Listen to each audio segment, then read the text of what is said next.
Hi, my name is Victoria, and today I'm going to take you on my linguistic journey and reflect upon and learn from my experiences so that I may become the best educator for my future students, regardless of whether they are learning English as a first, second, third, or fourth language.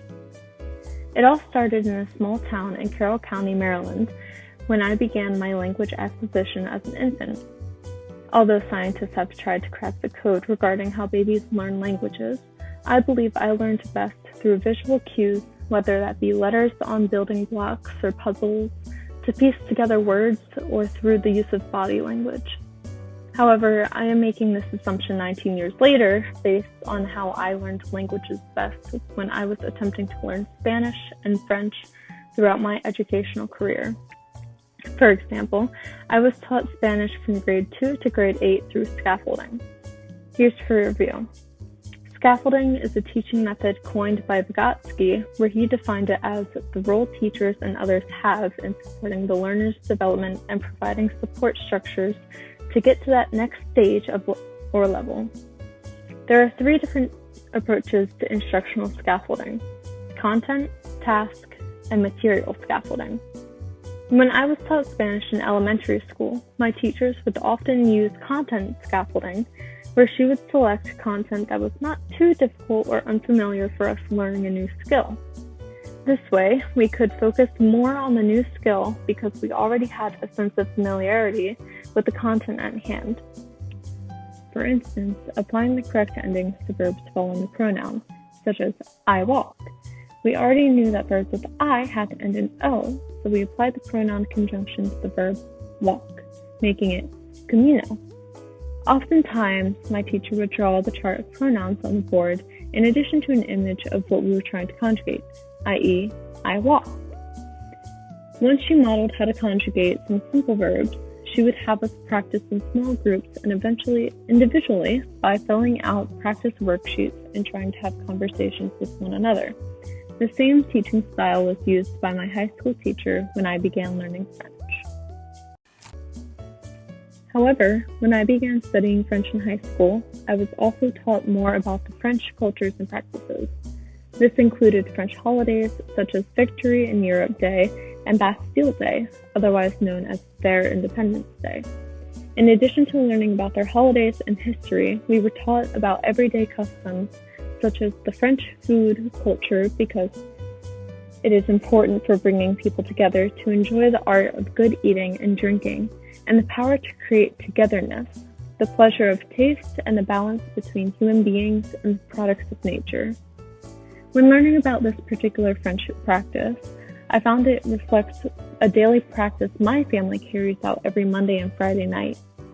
On these nights, we cook food directly related to the Italian culture in an effort to embrace our Italian heritage. In addition to cooking a variety of homemade Italian meals, we make an active effort to eat together and discuss the day's activity to create an environment of togetherness and oneness amongst each other. To return back to the French customs I had learned about in school, my teacher had spent a considerable amount of class time dedicated to the social etiquette and customs when interacting with other people. For example, using the formal versus informal you when conversing with a stranger. My teacher had taught us, when talking to a stranger, use the formal form of address, vous.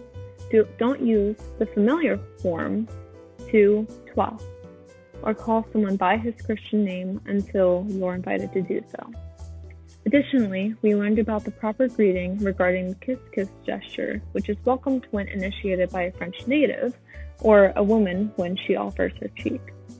All of the social norms I learned that French natives abided by on a daily basis fascinated me. So, when I had the chance to practice them for myself when I visited Paris, France for a school trip, I tried to gather up the confidence to initiate a conversation with a native French speaker. However, that quickly went downhill as all of the rules of the language and vocabulary flew from my memory, all while my close friends stood to the side getting a good laugh.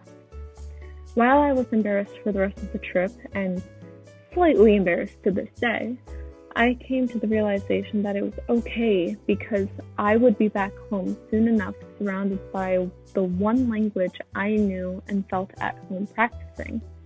It was at this moment I recognized the privilege I have as an individual who practices English as their first language. I recognized that if I were dropped off in a different country, I would be lost as to how to function in everyday life in the society around me while trying to maintain my personal culture and become attuned to the one surrounding me. Thus, as a result, I have thought more about how English language learners have to find their own balance between their home languages and cultures and English language and cultures outside their home. Because when I was immersed in France for the first few days, I knew I was going to go home to native English speakers, and understanding the people around me with ease served as my own safety blanket, which some English language learners don't have. And thus, we are brought to the present where I am learning to be the best teacher I can be for my future ELL students, because I understand that the majority of them must learn to balance two worlds at once, one at home and the other being the outside world. It is vital to have an awareness of language and culture as a teacher of English language learners, because language and culture are inseparable.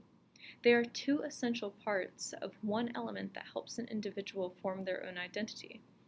By disregarding the needs of ELLs in the classroom, teachers would be ignoring the student and disregarding their identity.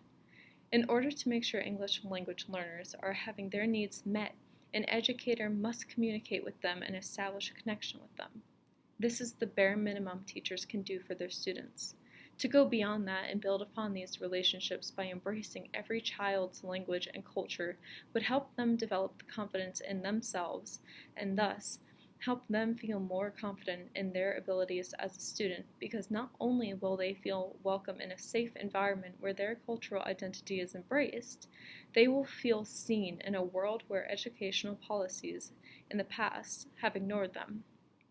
Being aware of students' language and culture is one of the most important things a teacher can do.